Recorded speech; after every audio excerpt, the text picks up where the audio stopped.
ওয়ালটা দেখছেন, এটা কালারটা দেখছেন, গলে গেছে। এটাকে বলা হয় গ্যাংগ্রিনাস কোলেসিস্টাইটিস। প্রথম যে রোগীর কথা বলতে চাই, রেহানা বেগম। রেহানা বেগমের যে সমস্যাটা ছিল, জ্বর, পেট ফুলে উঠে গেছিল এবং পেটে প্রচন্ড ব্যথা। পরে আমি সিটি স্ক্যান করতে দেই। সিটি স্ক্যানে দেখা যায় যে তার পিত্তথলিতে পুজ এবং লিভারেও ফোড়া হয়েছে। লিভার কেন ফোড়া হয়েছিল? পিত্তথলি তো লিভারের সাথে লাগানো থাকে। সেই পিত্তথলির একটা ওয়াল ছিদ্র হয়ে লিভারের ভিতরে চলে গেছে। কি চলে গেছে? পুজ।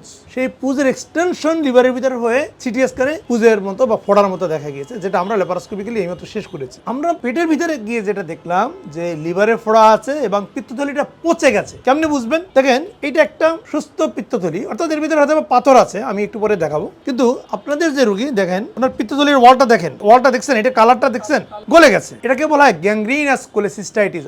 বাংলায় হলো পচে যাওয়া পিত্তথলি। পচে যাওয়া পিত্তথলি। আমরা পিত্তথলি পাথর নিয়ে এত কথা বলি যাতে আপনারা সচেতন হন, সঠিক সময় চিকিৎসা নেন। দেখেন, সঠিক সময় চিকিৎসা না নিয়ে রোগীর কত সমস্যা হয়। শুধুমাত্র পিত্তথলি পাথর নিয়ে যখন রোগী ভর্তি হয়, অপারেশনের জাস্ট 30 মিনিটস আগে ভর্তি হয় এবং অপারেশনের 6 ঘন্টা পরে ছুটি হয়। কিন্তু দেখেন, ওনার কমপ্লিকেশন হওয়ার কারণে প্রায় 9-10 দিন উনি ভুগতেছেন এবং এই অপারেশন করতে প্রায় 2 ঘন্টার মতো সময় লেগেছে। সাধারণত আমাদের একটা পিত্তথলি পাথরের অপারেশন করতে 7 থেকে 10 মিনিট সময় লাগে এবং ওনাকে আরো প্রায় হসপিটালে 2 থেকে 3 দিন এখনো থাকতে হবে। রোগীর উপর থেকে কত ধরনের স্ট্রাগল গেল, খরচের একটা ব্যাপার আছে, হসপিটালে বেশি সময় অবস্থান করা, সবকিছু মিলিয়ে অত্যন্ত জটিল হয়ে গেল। কিন্তু সঠিক সময় সার্জারি করলে হয়তো বা এই সমস্যাটা হতো না। তাহলে বুঝতে পারছেন তো যে একটা সুস্থ পিত্তথলি আর এই যে আরেকজনের দেখেন, এই এনার পিত্তথলি তো সমস্যা আছে, ওয়ালটা অনেক মোটা হয়ে গেছে। আমরা দেখাবো, এর ওয়ালটা অনেক মোটা হয়ে গেছে। আপনাদের পেশেন্টকে কয়দিন আগে ভর্তি করছি? 1 দিন আগে ভর্তি করছি, তাই না? সাধারণত আমরা 30 মিনিট থেকে 1 ঘন্টা আগে ভর্তি করি, অর্থাৎ আপনাদের 1 দিন আগে ভর্তি করাইছি, হয়তো আরো 2 দিন 3 দিন থাকতে হবে। তার মানে হলো এটা হলো পিত্তথলি পাথরের এক ধরনের জটিলতা, উপসর্গ না কিন্তু। এবং সেই জটিলতার মাত্রাটা কেমন ছিল? পিত্তথলি নিজেও পচে গেছে